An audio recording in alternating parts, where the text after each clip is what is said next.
Good morning, everybody. Welcome to Friday. Keith Engel here for TGI Sports Talks Jack and Keith's Weekend Playbook. We'll get into a lot of stuff today. Without further ado, though, I want to introduce my co-host, Boxing Hall of Fame writer, and Michael Spink's biographer, Jack Hirsch. How are you, Jack? Hey, good, Keith. I have to give the listeners a little bit of a warning. If I'm a little slower reacting to certain questions, if it had to do with yesterday, like the World Cup soccer match, I was out of commission yesterday. Everything is fine. I was working from the morning through late at night on the Boxing Writers Association of America's annual banquet that took place in New York City. But getting there very early in the morning, I'm part of the crew that organized stuffing the gift bags and, setting up this and that. And then the banquet ends while the World Cup is going on, while the game is going on. And, then I got to be part of the cleanup crew, then travel home. So I didn't see the World Cup game, the USA, but when I saw the way they lost, I'm kind of glad I missed it. It would have been a bit heartbreaking to watch. Well, just to stay on that topic, the USA does lose for the first time in this World Cup, and it's a game that really doesn't matter to them. So I don't know how motivated they were. Hopefully they take something away from it, and the coach takes something away from it to take into the knockout round. But they were guaranteed. I think their slot was all set, and they couldn't improve or worsen their standing. So this is coming from a guy who loves to talk about momentum, how important it is. Isn't it okay? Because the slot was guaranteed. Come on, Keith. I'm just saying it's a lack of motivation yesterday for the U.S., I would think. Where's Danny Fuller when you need him? Maybe he's here. We'll probably get Danny will probably come in and want to talk World Cup after we're done talking about it. Yeah, and you'll post it. I will, because Danny's my boy. I got to post it. Okay. But look they've done well. They won 2 games that I guess they were expected to win against Australia, and who was the first one against? Well, I'm going to tell you, being in Manhattan, the city, and having a hotel as headquarters, you're seeing all these World Cup fans from the other countries. It's kind of like a sight to behold. Did you get to see Norway? Did you get to see the fans from Norway doing their row? I saw them walking in with the hotel, and I'm trying to get through, and I feel like I'm walking straight, thinking I'm eventually going to bump someone, and they might want to start something. But my age is always my shield. They turn around, they see an older guy, they don't want to bother. Pick you up and body surf you. They don't consider me a challenge, and certain thing. There's a certain truth to respect your elders, but the USA. Okay, they had what's called a little bit of a throwaway game, but let's see how they respond after this. And they got to turn around a little quicker because, I guess still almost a week. They play next Wednesday against Bosnia, who's 1-1-1 in group play. I think they lost to. I know they beat Qatar, and they lost to Switzerland and tied Canada. Not a team that has a deep history in the World Cup any more than the USA does. It should be a winnable game. 48 teams in this thing. It's awful lot of games have to happen to eliminate just 12 teams, or was it 16? I guess 16 teams before we get to the knockout round. I'm not sure whether having all these extra teams is great or not. Why don't they do it like the NCAA tournament? Is there a way that? Don't laugh over my maybe lack of knowledge. Is there a way to add in 16 teams? Are there 16 more countries or parts of a country and make it like the NCAA tournament basketball? One and done, Keith. One and done. And to honor you, no penalty kicks no shootout, Thank you. Penalty style kicks at the end of overtime. You just play it until you drop, until a team scores a goal. You could play till tomorrow, but it's got to end that way. That might be a little fun, but it's kind of cruel. One loss and it's all over, and wait every 4 years. But what bothers me about these tournaments? The same thing with the Olympics. Winter or Summer Olympics. Why should it be every 4 years the World Cup? The World Cup is too great of a tournament. If there's a way to do it every year, you would have true world champions. I mean, in the excitement, don't you think I it would think lose? it's going yearly. It's the I think, logistics. I think it would lose something. I mean, like you wouldn't want the Olympics Every 2 years, year, right? 2 years. 2 years Every at most. I mean, golf does a Ryder Cup every 2 years, and it's a huge event. So exactly, every 2 years. To wait 4 years, too long. yeah, I part of me says yes, part of me says no, because again, the more you play these matches, the less special they become. In my mind, every couple of years they would be just as special. No Okay, more than maybe that. every year I understand, but every 2 years. Would you be in favor of the Olympics being every 2 years? Yeah, You would. because people tend to judge an athlete's career in those sports based on the Olympics. And I could tell you, stories galore of certain great athletes in track and field and other sports, Olympic sports, who've been outstanding in events like world championships where they've won gold medals. But in the Olympics, they come up for whatever reason just a little short. It's not their day. Maybe they felt a little under the weather. Maybe they were at the tail end of their prime because the Olympics is so infrequent when the competition takes place. But people tend to judge their career somewhat based on the Olympics. Not that it's a huge consideration, but anytime you do things like that, right, it changes all the record books because guys would have, and girls and women would have a more of a chance to participate in more Olympic games, more World Cups if you shorten the time in between. Yeah, no. Listen, look at Michael Phelps with 23 gold medals. We'll get off this in a second because I know there are other topics. 23 gold medals he had. But you can't compare his gold medals to someone in track and field or boxing where in certain events, track and field, a marathoner.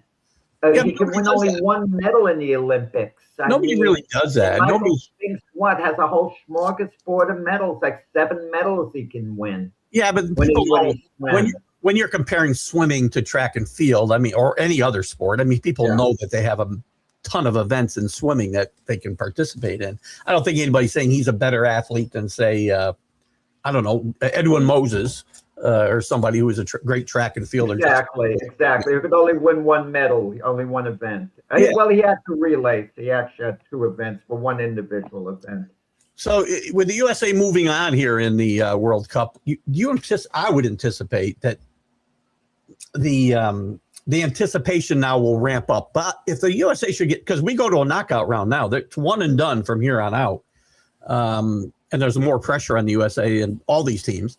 I would think that the world, and again, nobody misinterpret what I'm about to say.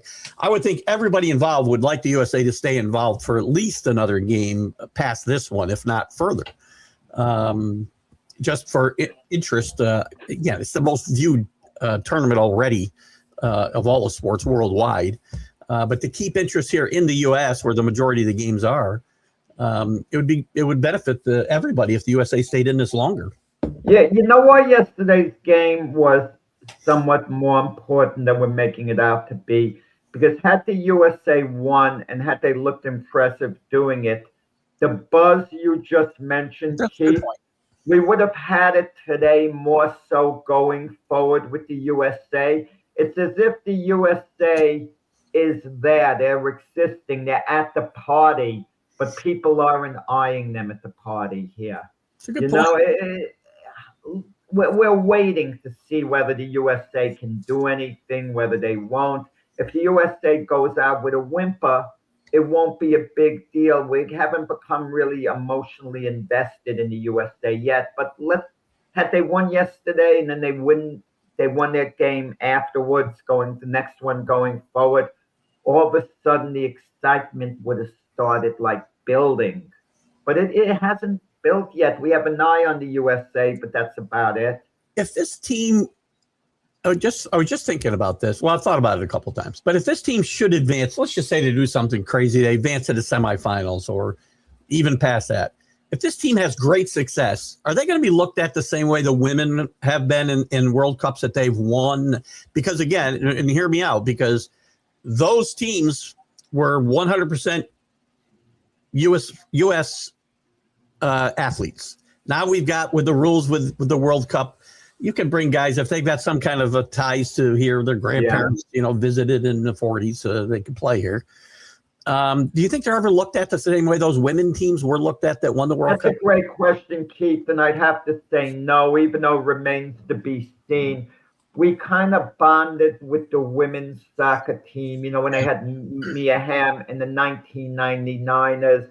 Yeah. We really bonded with those teams. But the women's soccer teams in general lost their way because they got like a little too political at times, and really we were turned off, I think, a lot of us by their conduct. The Megan Rapinos of the they world. were trying to make political statements and all that, boycotting going to the White House and all. And once again, it's not about who's the president at the White House. It's a massive honor to go to the White House, 100%. Regardless of who's the president.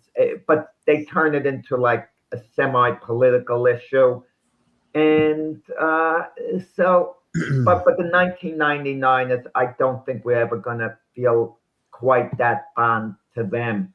Like with any soccer team, because those were American-born players completely. I agree 100%. And also, there's nothing wrong with that, Keith. If I was playing for Italy or Spain, they wouldn't, embrace me the same way as if I was born in their country. I agree. Or, a true citizen of their country. To use two of the biggest names in the tournament, Messi and Ronaldo, if those guys had been born in the USA and were playing for their countries that they play for, they wouldn't be embraced and be the biggest things in soccer, I don't think. So we do make exceptions for superstar athletes, and we do adopt them no matter what. Messi is adopted here in the United States. If he was playing for this team, for example, he would be adopted fully.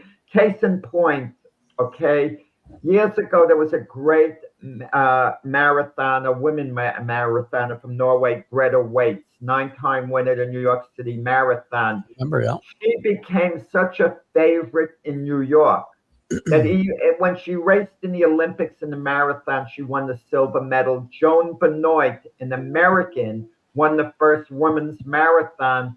But despite that, if you asked Americans who the sentimental favorite kind of was, it was Greta Waitz even more than Joan Benoit. And Joan Benoit's an American.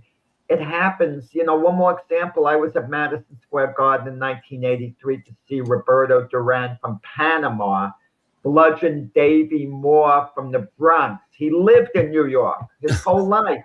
And the fans are going crazy for Duran. You wouldn't have known who was the home fighter. You wouldn't have had any idea.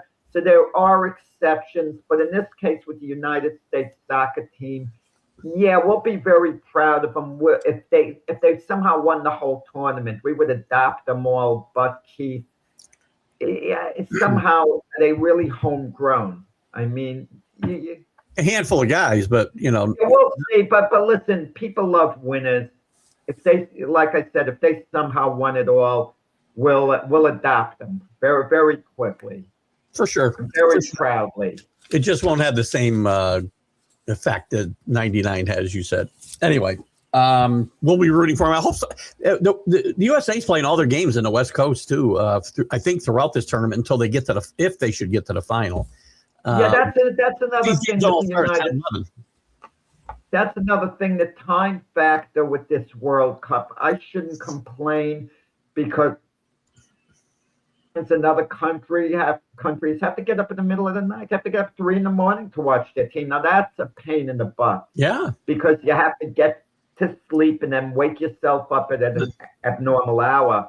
But some of the games like yesterday, like I said, because I was working on this event, the Academy Awards of Boxing, I couldn't see the game, unfortunately, but it started like 10 o'clock, a little after 10 o'clock on the East Coast.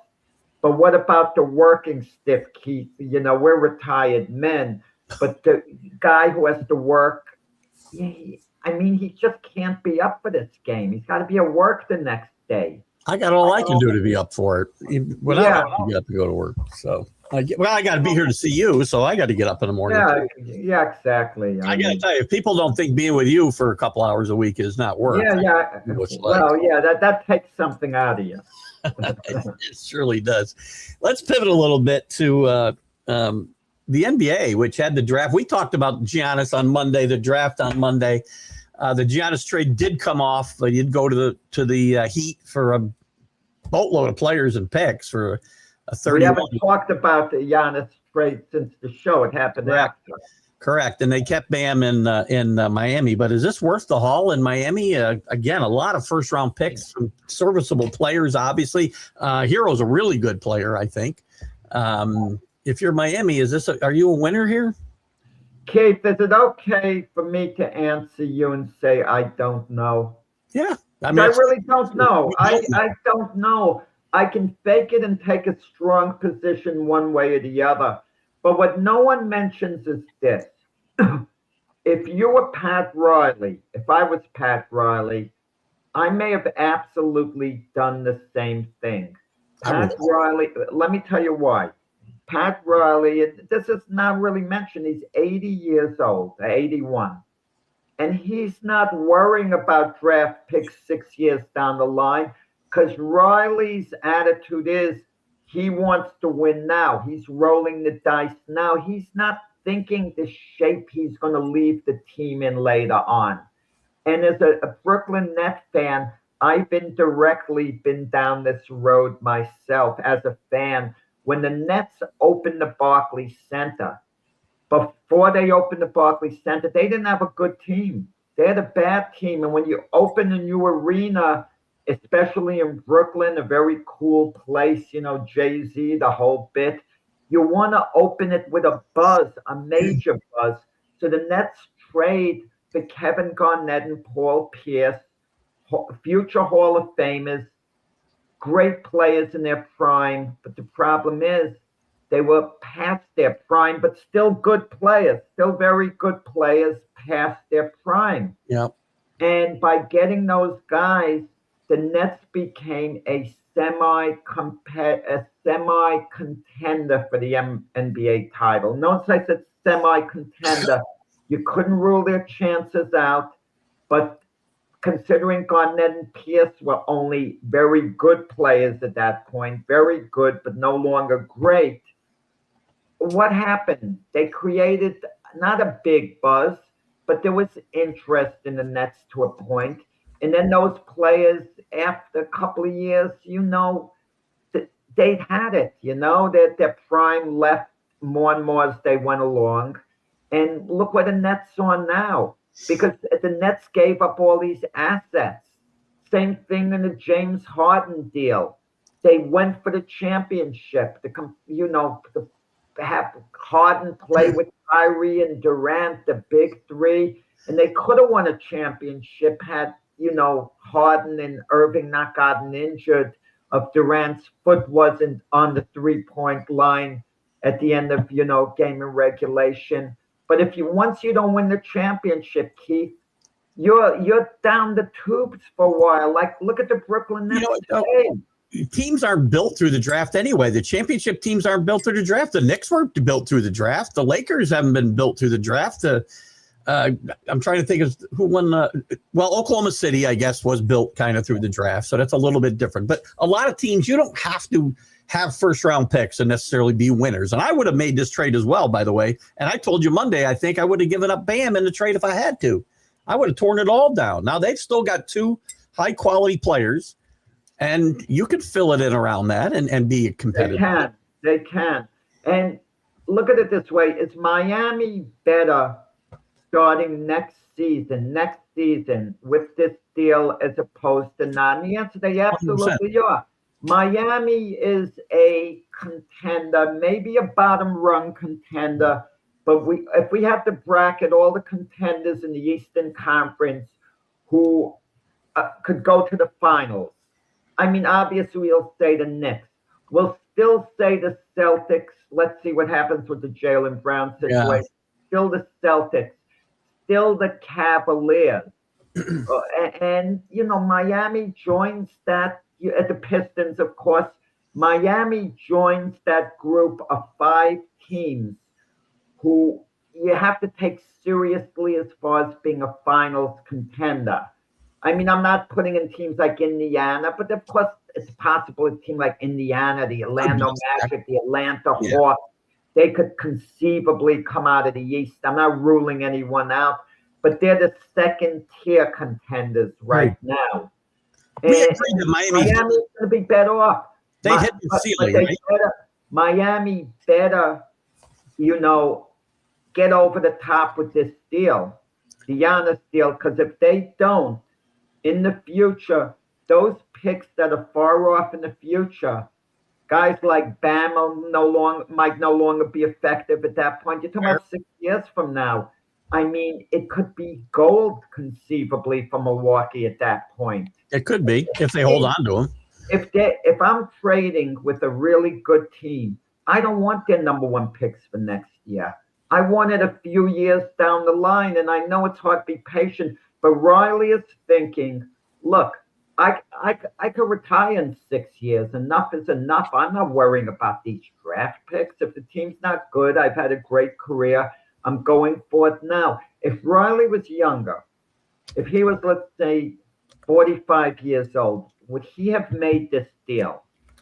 I don't know. He's done it before, though. I mean, he's given up lots for players like he did it for Shaq. He did it. Well, he didn't have to do it with LeBron, but he's given up, and he's willing to build around a couple of players and find bits and pieces that will fit them. So I think he might have. If Giannis plays like the superstar he is, he impacts the team greatly. But consider this with Giannis. It's not like he's been in hibernation. I mean, I know he's hurt last year, part of the year, but Miami was struggling with him. They brought in other players. They brought in Damian Lillard, who was a star in the league, and they combined it with Giannis, and it didn't work out. They got Miles Turner as a free agent from the Pacers last year. It didn't work out. All Milwaukee was a playoff team that would get eliminated. They weren't a serious threat. You're combining him with Bam. You have a player like Andrew Wiggins, if he puts it all together, he's a possibility. Very, very good.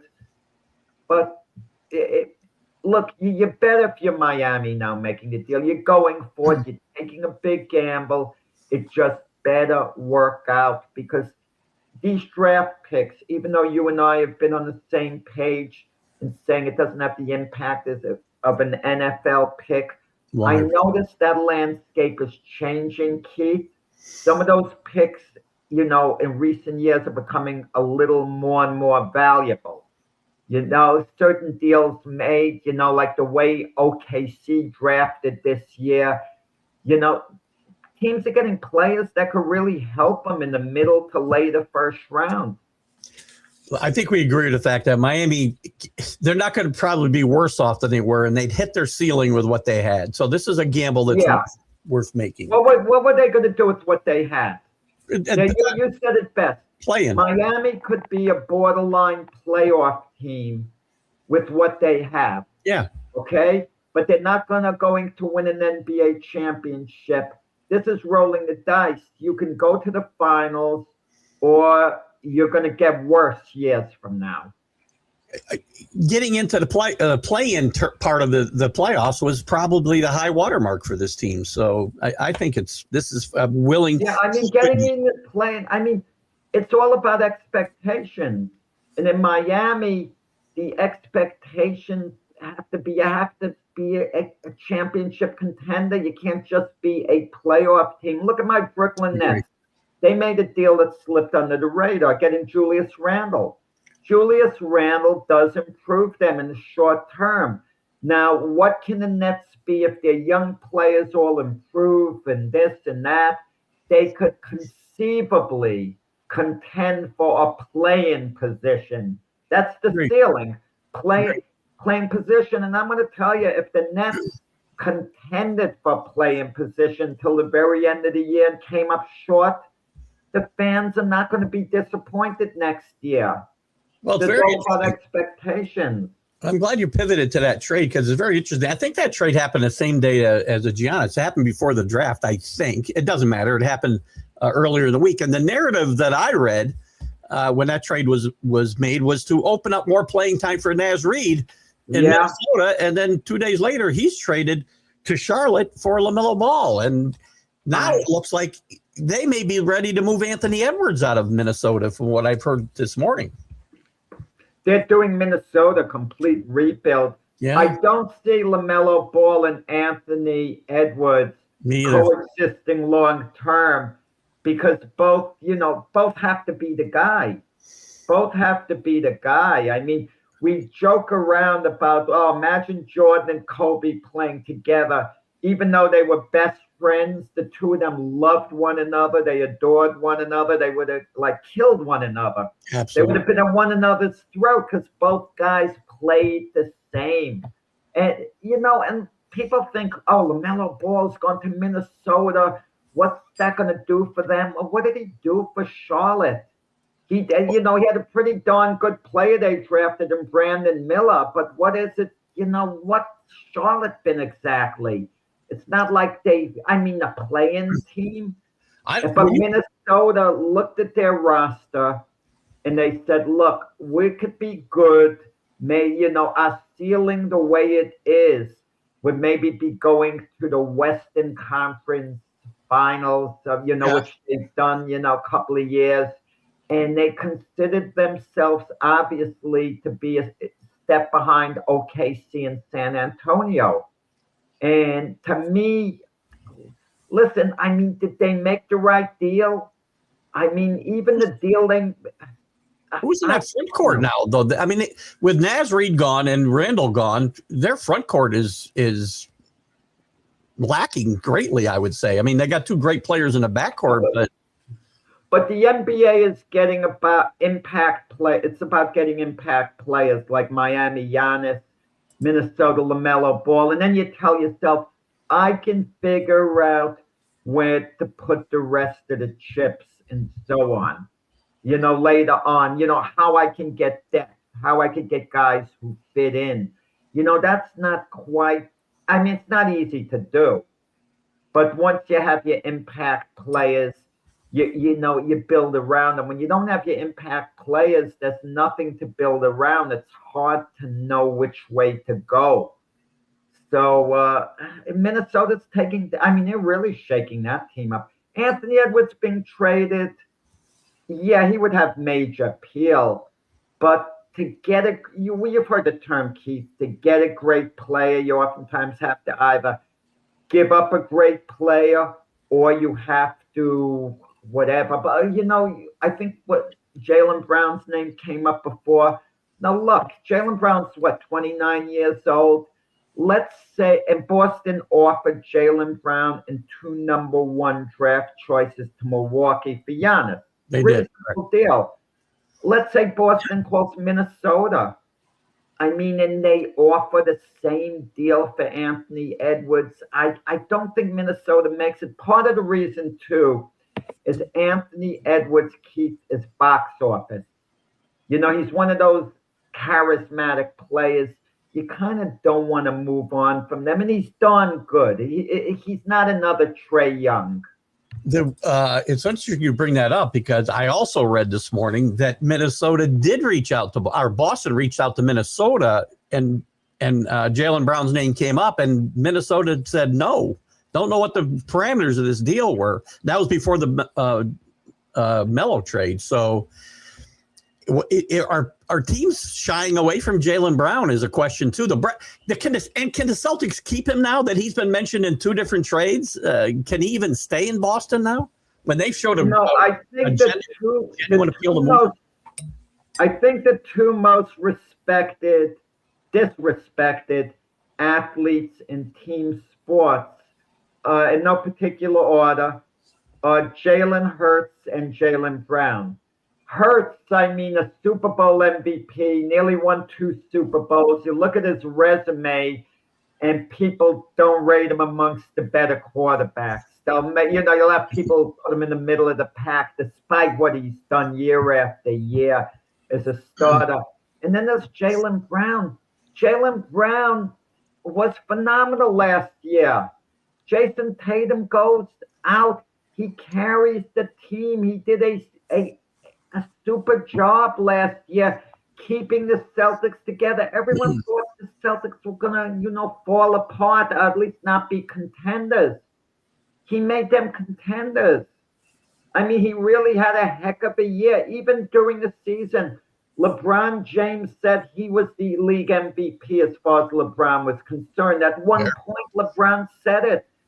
And, we hear, well, him and Jason Tatum can't coexist. They won a championship together. What more evidence do you need that they can? What is their personal relationship?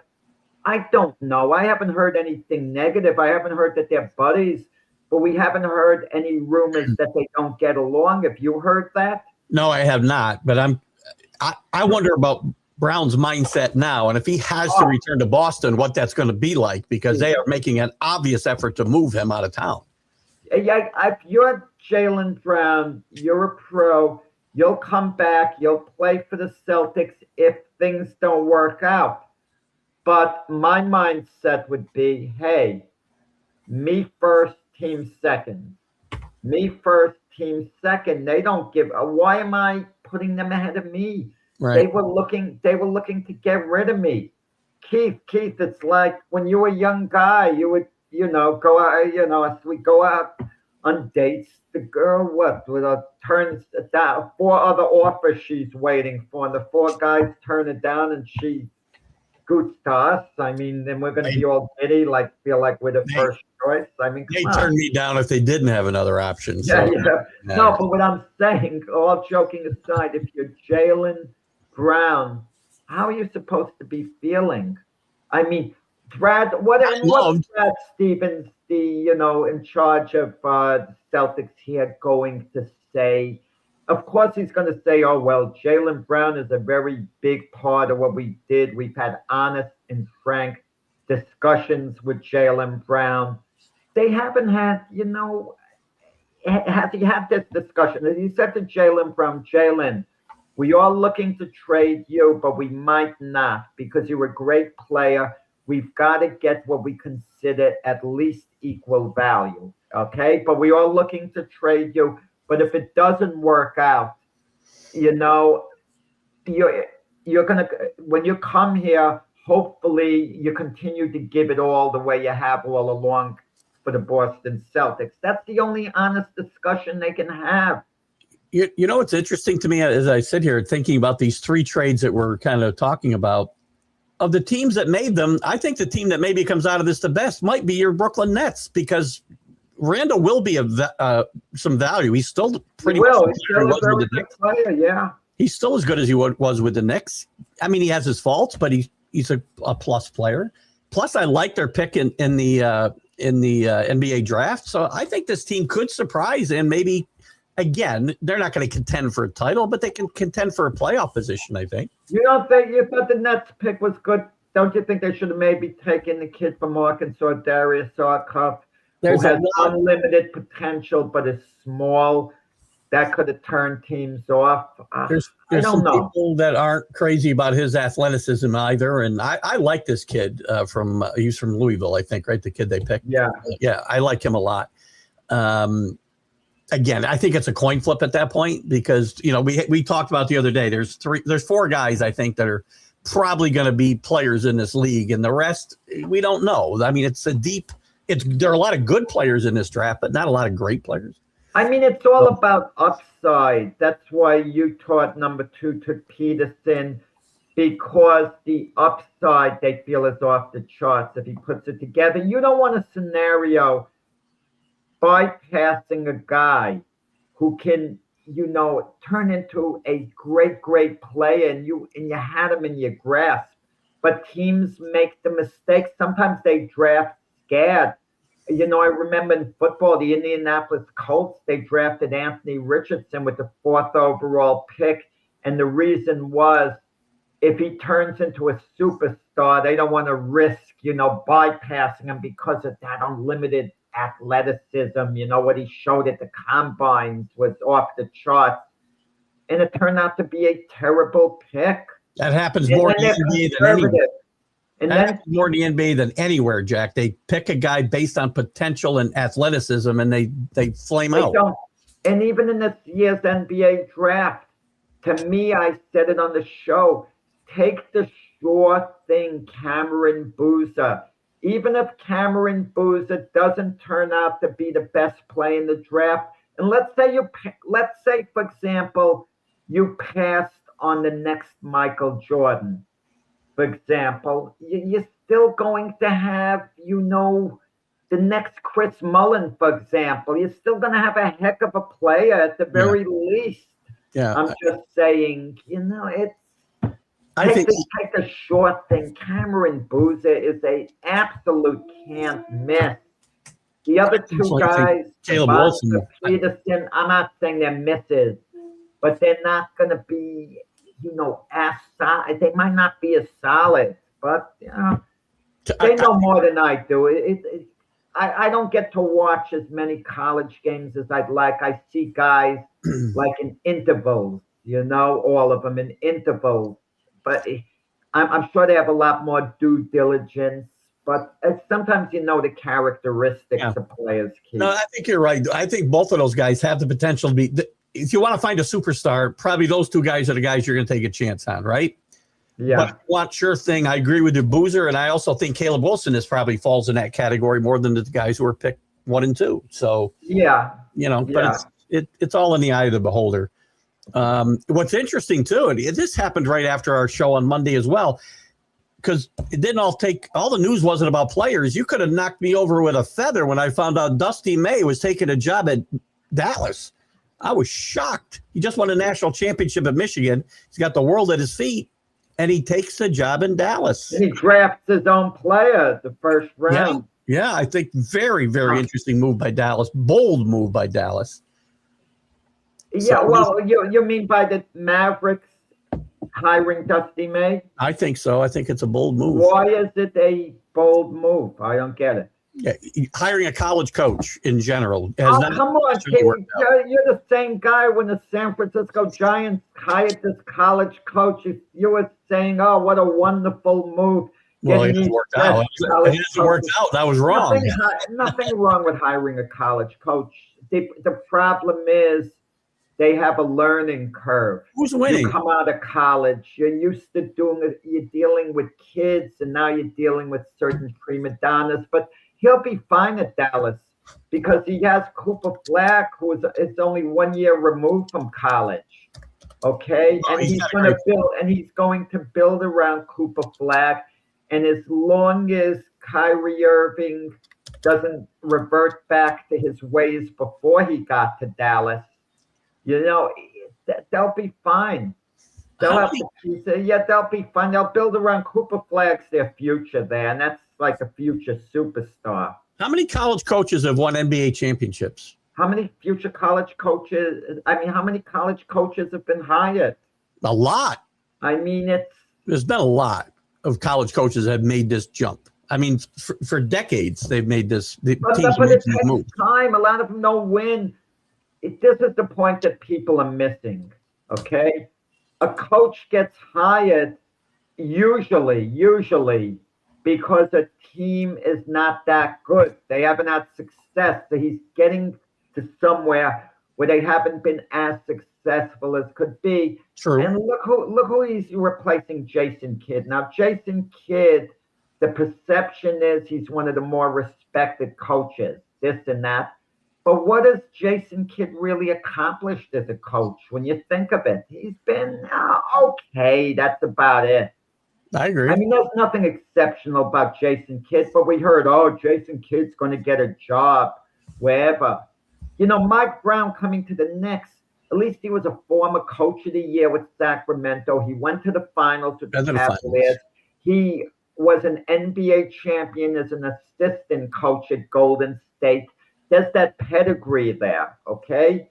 And the Knicks were a winning team when Brown got there. But certain jobs are like tough, you're getting with certain teams to come in. And franchises don't have the patience of a Pat Riley, who's running an organization, to keep a guy like Eric Spoelstra there as basically a lifetime coach. They get antsy, they make moves. But when you got a player like Cooper Flagg, that's like, I'm going to tell you something, Keith. That's like you taking a head coaching job where Peyton Manning is your franchise quarterback. Those are the jobs you want. Yeah, without a doubt. Without a doubt. Anyway, I like the hire. I do. I really do. I don't think it's a bad hire. I like Dusty May a lot. He's had a lot of success in building. He brought Michigan back from the garbage dump, basically, and he built a program at Florida Atlantic that went to the Final Four. At Florida Atlantic, that's like. Yeah, I'm going to catch a game when I'm in Florida Atlantic next season, because I'm not that far from there when I'm in Florida. I've made it a point that I'm going to catch a game. But fun, I Googled it last year. Florida Atlantic tickets to go to a game cost a lot more than to go to a Miami Heat game. Really? Yeah, it's the price. Yeah, that's interesting. Sticking with basketball, I'm gonna pivot to the WNBA, and Caitlin Clark, another vicious foul against her the other night, where the opposing player kind of put her fist, didn't punch her in the throat, but put her fist on her throat while she was on her back on the ground. Flagrant 2, a suspension is warranted. Is there a Caitlin Clark problem in the WNBA? Because there's two sides of this argument. One side will say that she's getting preferential treatment because she's white, because she's straight. And another side will say that the black women are getting it. I should say the other side is that she's getting beat up because of who she is by other players. So listen. Well, I'm going to tell you, I can't say for sure, and I'm not going to pretend that I know for sure. I'm trying to draw a cross comparison.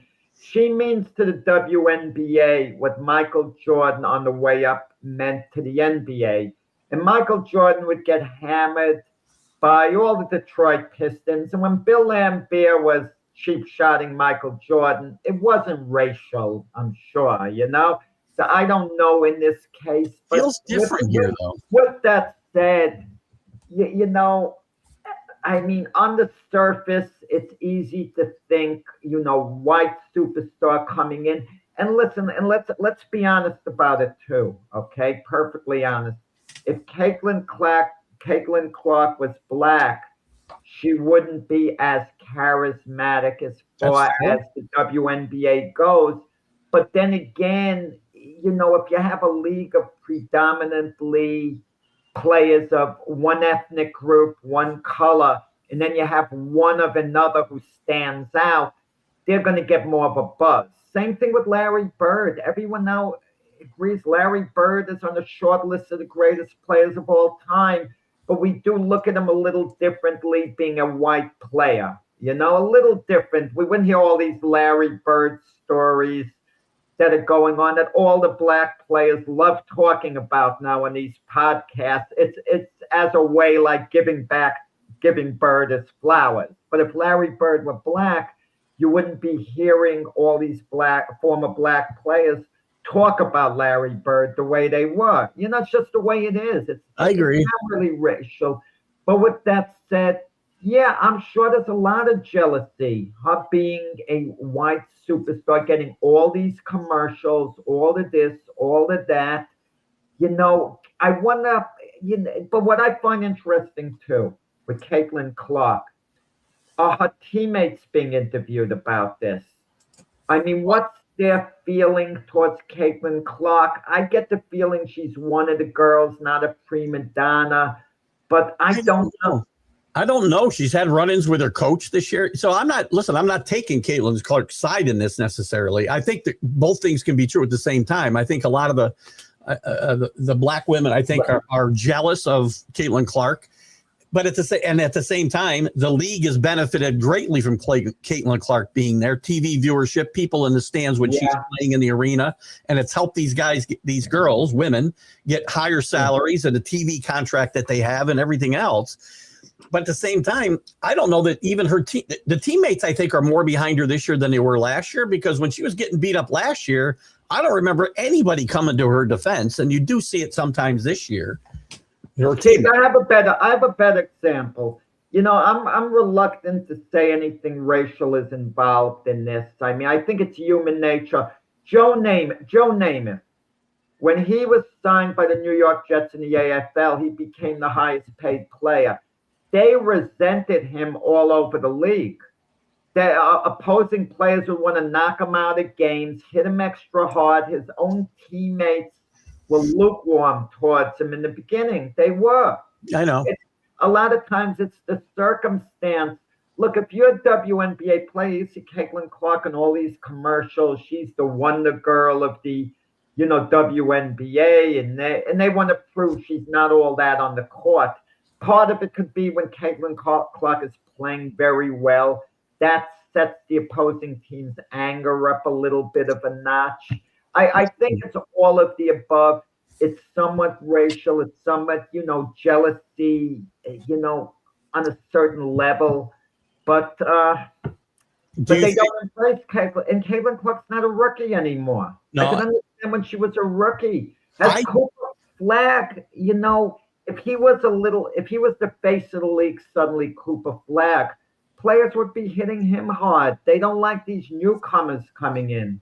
I also think that the WNBA, the marketing people there, are not that unhappy with this little racial piece to this whole thing, because it sells, right? I mean, people pay attention to the league maybe more than they would because of that angle. And I'm not saying it's the right thing to do, but again, human nature says, however we get people, and the only bad publicity is no publicity, right? So absolutely, but it's what it is. I mean, eventually, if Caitlin Clark plays a lot of years in the league, this is going to disappear. Everyone's going to be used to her and so on, and she'll be an established. So look, no one was more jealous of Caitlin Clark than Angel Reese. Well, this is the whole, and again, they built this up when the two of them came in the league together. They broke, without doing it, they did it kind of passive aggressively. They built up this racial aspect of the Angel Reese Caitlin Clark rivalry. Yeah, and I'm going to tell you this too. This is the mindset, and we've got to tackle it head on. If the WNBA is playing a game, and I'm going to a game, I want to see Caitlin Clark play. I want to go out of my way to get a ticket to see the Indiana Fever with Caitlin Clark play. And I would be told, well, if she wasn't white, you wouldn't, want to go see her play. But I'm going to tell you this. If the LA Lakers or the Chicago Bulls with LeBron and Jordan were playing, I'm going out of my way to see them play. So where's the racial angle there? I mean, give me a break. I mean, if you're asking me who I'd rather see play in their prime, I can have a ticket to the game. Michael Jordan or Larry Bird. I'm picking Michael Jordan, in the Bulls. Me too. To see play, And Caitlin Clark's an entertaining player with her shooting. When you watch her, though, player. She plays up this too as well. She's a pretty good actor on the court. I mean, and yes, the girl's got her the other night, but you would have thought she took a little. Her face looked like the girl took a chainsaw to her neck, for crying out loud. I mean, right. Listen, she can be that way too. I'm not telling people to be a Caitlin Clark fan, but if you're a WNBA player, she's benefited the league tremendously. Without you a better doubt. recognize that. I think that's the big problem that people have, is that, like Angel Reese, they obviously don't seem to appreciate what benefits they've gotten from Caitlin Clark coming into this league with the ballyhoo that she has. Is she the greatest player ever to play in the WNBA? I don't think so. I don't know that she's as good as Sue Bird. I like Sue Bird a lot. I don't know that she's that good a player, quite frankly. Well, she's charismatic. She does the commercials. She does that. She's one of the players that's unique. She's like a brand. And that matters more than what she does in a court, right? You got to produce.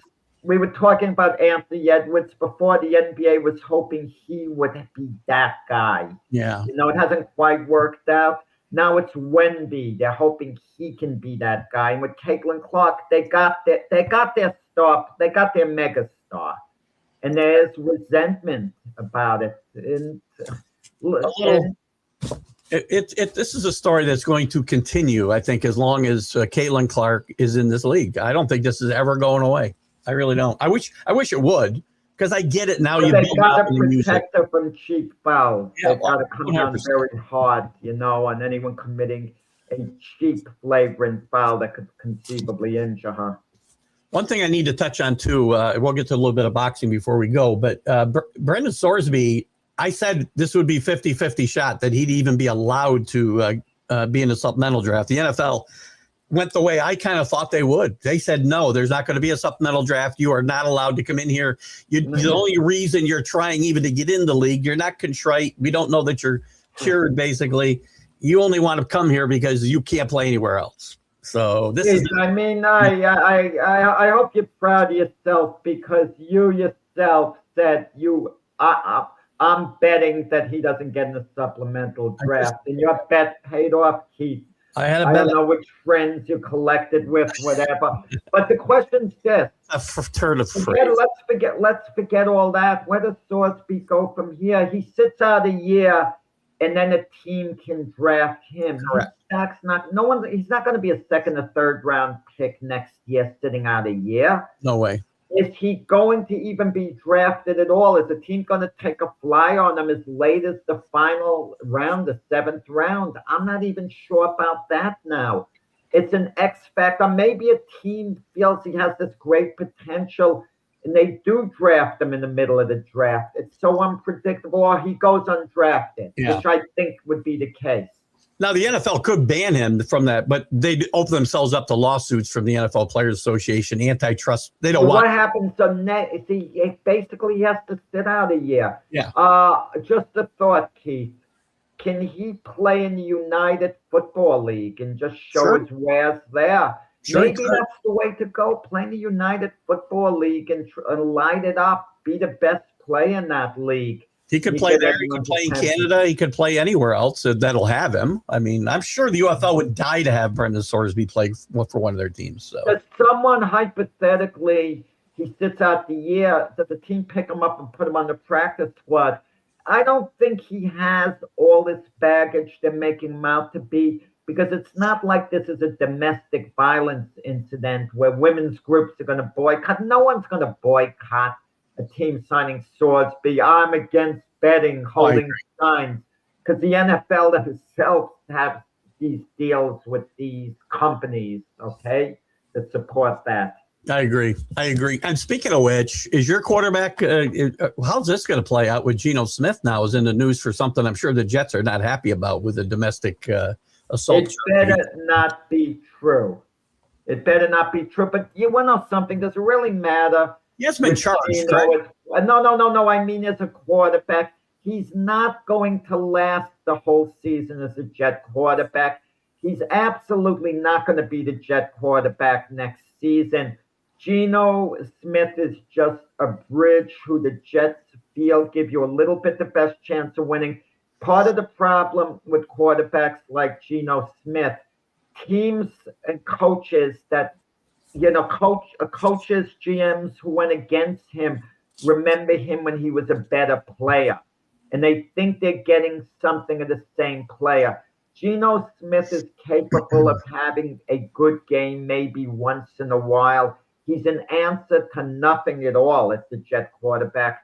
This is a wasted year for the Jet quarterback position. They get Case Klubnik.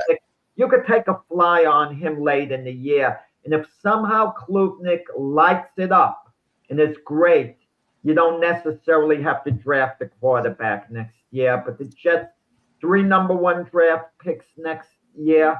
One of them might be pretty low. They have the draft capital. And like I said, you could go after one of the elite quarterbacks. Obviously, you know how I feel Trinidad Chambliss, the best of the bunch. Can't get through a show. Maybe Arch Manning will be there and a couple of others. Let's see. Keith, you know much better than me. The quarterbacks with the highest stock now, who are projected 1 year from now, that stock could dip so badly that We saw it this year. first round pick could wind up as a 5th round pick next season, next draft. We saw it this year with Drew Alar and Clay Kublik. These were the guys, and Sellers went back to school, Lenore Sellers. So these were the three. Carson Beck at one point. Carson Beck is another guy. Carson Beck at one point was projected the number 1 overall pick in the draft. And That's before he got hurt. Went first thing in the 3rd round. He might actually start for Arizona this year. It's crazy. They're going to be bad. And that's worth it. Start him. Let's see what he got. He's an older guy. There will to follow up on your question real quickly. There will be at least one quarterback that we aren't even talking about right now that will come to the top of that, near the top of that class, because we don't know who he is right now, right? Yeah, we don't. You like to talk about Chambliss. Nobody was talking about Trinidad Chambliss a year ago. He wasn't even a starter at Ole Miss a year ago, so he didn't even start the season as a starter. So as much as I think he's not going to be one of those top 3 guys. He's being. Well, let's see how the season plays out. Like we said with the Jets, Kay Klubnik was projected as the number 1 pick a year ago and didn't have a good year. Vince McMahon, come on. Vince McMahon taking up political views of criminal records in the XFL. Not sure if that passed onto the UFL. You got to be kidding when it comes to Vince McMahon. I wouldn't. Vince McMahon, high on ethics. Come on. I agree on the thing. The political view stuff, let's leave out of everything with, sports. Well, it's hard to, but that's where the women's national soccer team, went wrong. 100%. And to Chris's question, though, the XFL, the UFL is certainly set to a higher standard than the XFL. As much as I'm not a fan of it, it's certainly set to a higher standard. Jack, give us some boxing news. I know you were at the your award ceremony last night. But I was at the Boxing Writers Association of America's annual banquet. I'm heavily involved with the organization as a past president, and we honored Terrence Crawford as the 2025 Fight of the Year. The banquet was held a little later than normal because we like to tie in the banquet with a big major fight show so we could have the out-of-town writers, the out-of-town media, the out-of-town crowd, the out-of-town boxing people in New York for it. And there's a big fight tomorrow night, big show at the Barclays Center in Brooklyn. Jaron Boots Ennis is fighting Xander Zayas. Zayas was performed with Bad Bunny at the Super Bowl halftime show, actually. The Bad Bunny's a big fan of him. It's an intriguing fight, 2 unbeaten fighters. Boots Ennis, a lot of people feel is going to make his mark as one of the top fighters in pound for pound in the sport. They think this is going to be his breakthrough fight. But some people think Zayas could win this fight. He's ultra talented. And the ironic part about it is Zayas is the one that demanded this fight. Everyone else is scared of Boots Ennis, and he ran to Boots Ennis. He ran into the eye of the, hurricane for this fight, and it's intriguing. And the majority of people at the Barclays Center, I think, are going to favor Zayas because the Puerto Rican fans really come out in force for their fight, and he's from Puerto Rico, and Jaron Boots Ennis is from Philadelphia, so he's going to be bringing like a bit of a crowd, and it's an exciting night. It's going to be. Good stuff, and don't forget to catch Jack. I'm picking Boots to win in 9 rounds. That's my who's Frank prediction. Frank says 8-10. So this way, if it ends in the 8th, 9th attempt, Frank will say, "You see, I got it right." I predict the exact round. Frank gives you the pizza comes in. Listen, I tell you, if I tell you I want 2 slices, I'll eat 2 slices. Frank says, I'll have anywhere from 1 to 3 slices. And then, come on, that throws off the whole thing. But it's mine. I shouldn't be. Well, when it comes to boxing, catch Jack and Frank Laterzo on Mondays at 7 o'clock on Glove Fest. 7 p.m. Oh, we're having a guest Monday night, Dave Diamante, the ring announcer. He used to be the former PA announcer for the Brooklyn Nets. Good as stuff. well. Good stuff. And we'll see you guys Sunday morning. Jack and I'll see you with the the Sunday morning roundtable on McGrath Podcast Network, and I'll have the Sunday stream of consciousness after having last week off. And Jack, Monday we'll be back at 8 a.m. And I think what we might do is we might, with the baseball season at the halfway point, we may take a look at our predictions Monday morning if we have some time. And Unless I'm in the twilight zone, then we start at 8 a.m. Eastern time today when you say we'll be back. Well, we'll be back on Monday at 8 a.m. Eastern. I like the I mean, continuing. That's a normal slot. Yeah. Yes, you're right. Anyway, Jack, you have a great weekend. Everybody, you guys have a great weekend, and we'll catch you Monday. Bye-bye.